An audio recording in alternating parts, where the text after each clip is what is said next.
नाजरीन, आज हम टर्माइट इंसेक्ट्स के बारे में बात करेंगे। आम जबान में इनको दीमक कहा जाता है। दीमक की 2000 से ज्यादा इकसाम पूरी दुनिया में पाई जाती हैं। पाकिस्तान के अलावा भी पूरी दुनिया में दीमक पाई जाती है। छोटा सा नजर आने वाला ये इंसेक्ट बहुत ज्यादा तबाही फैलाता है। ये इंसेक्ट कितना ज्यादा खतरनाक हो सकता है, ये हम अपनी वीडियो में जानेंगे। दीमक इंसेक्ट्स की ही एक किस्म है। वैसे तो दीमक हर मौसम में ही होते हैं, लेकिन बरसात के मौसम में ये बहुत ज्यादा तादाद में नजर आते हैं। इसकी बड़ी वजह बारिश की वजह से नमी हो जाती है और नमी में ये लोग बड़ी तादाद में अपने बिल से बाहर निकल आते हैं। दीमक नमी में और अंधेरे में ज्यादा बेहतर अफजाइश पाते हैं। अब हम बात करेंगे कि ये किस तरह और कैसे रहते हैं। नाजरीन, टर्माइट्स कॉलोनी बनाकर रहना पसंद करते हैं और हैरानी की बात यह है कि ये बहुत बड़ी तादाद में ग्रुप की शक्ल में रहते हैं। इन ग्रुप्स में termites king, queen, reproductive, winged reproductive, soldier और वर्कर्स में डिवाइड होते हैं। आप यकीनन हैरान होंगे कि इतने छोटे से इंसेक्ट्स कैसे अपना ही मुआशरा बनाकर रह रहे हैं।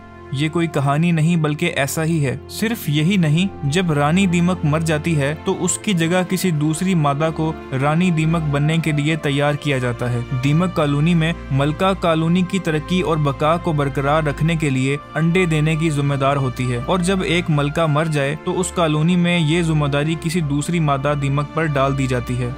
नाजरीन, दीमक देखने में तो छोटी चूंटी की तरह के मालूम होते हैं, लेकिन साइंसी लिहाज से ये चूंटियों से काफी मुख्तलिफ खुसूसियात रखते हैं। रिसर्चर्स का कहना है कि ये 20 से 30 लाख साल पहले से ही हमारी जमीन पर मौजूद हैं और ये ज्यादातर गर्म ममालिक में ही पाए जाते हैं। नाजरीन, दीमक आम तौर पर बहुत कम नजर आते हैं क्योंकि ये कॉलोनी बनाकर उसमें ही रहते हैं, और जहाँ ये रहते हैं यानी कि इनके घर को टर्माइटेरियम कहा जाता है, और इसे ये मिट्टी, पानी और अपने लुआब से बनाते हैं। दरअसल दीमक हल्की गीली मिट्टी में अपना लुआब मिलाकर उससे घर तैयार करते हैं। उनके लुआब में मौजूद सब्सटेंस धूप में सूख कर सख्त और मजबूत हो जाते हैं, और ये टर्माइटेरियम पूरी दुनिया के ममालिक में देखने को मिलते हैं। इन टर्माइटेरियम्स के अंदर छोटे छोटे सेल मौजूद होते हैं और इनके अंदर ही टर्माइट रहते हैं।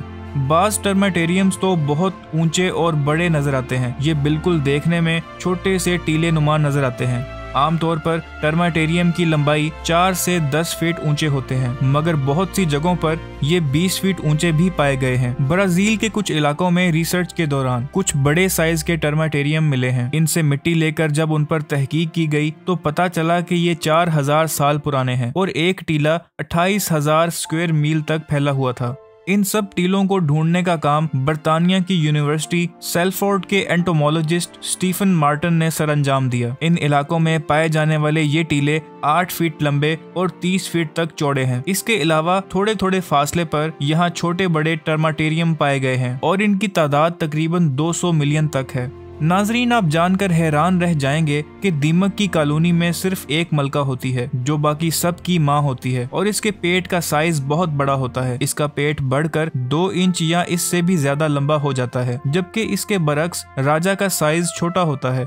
नाजरीन, कहा जाता है कि एक मलका 38,000 से ज्यादा अंडे देती है। मलका के इर्द गिर्द इसके गार्ड्स मौजूद होते हैं। इस मलका का जिस्म बहुत बड़ा होने की वजह से ये खुराक भी खुद नहीं खा पाती, बल्कि इसके साथी ही इसे खाना खिलाते हैं। नाजरीन, मलका सिर्फ एक काम करती है और वो है अंडे देना। ये काम वो दिन रात और लगातार करती रहती है। कुछ साइंसदानों का तो ये भी कहना है कि एक मलका 1 मिनट में 60 अंडे देती है। इसे अंडे देने वाली मशीन कहा जाए तो गलत नहीं होगा, क्योंकि ये हर 3 सेकंड के बाद एक अंडा देती है।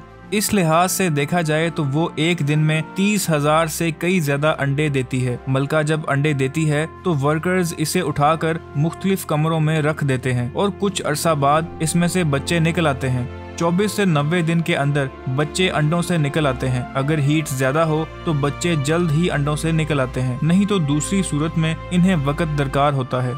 नए निकलने वाले बच्चे निम्फ्स कहलाते हैं। ये बहुत छोटे होते हैं और इनके रिप्रोडक्टिव ऑर्गन नहीं होते।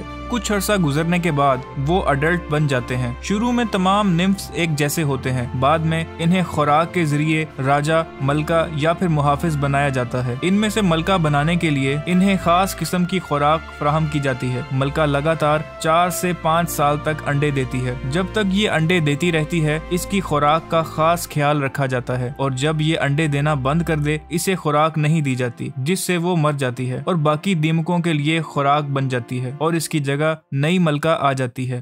अब हम बात करेंगे कि दीमक किस चीज को खाती है। नाजरीन, दीमक लकड़ी, पौधे, पत्ते और जानवरों का फजला वगैरह खाते हैं।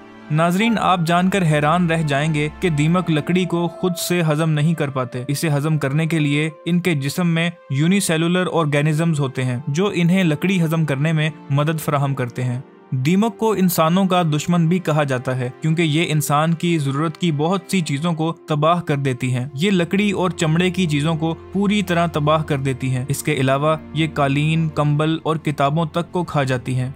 ये किसी चीज को बाहर से नहीं खाती बल्कि इसमें दाखिल होती हैं और अंदर से इसे मुकम्मल खाकर खोखला कर देती हैं। नाजरीन, उम्मीद करते हैं आपको हमारी आज की ये वीडियो पसंद आई होगी।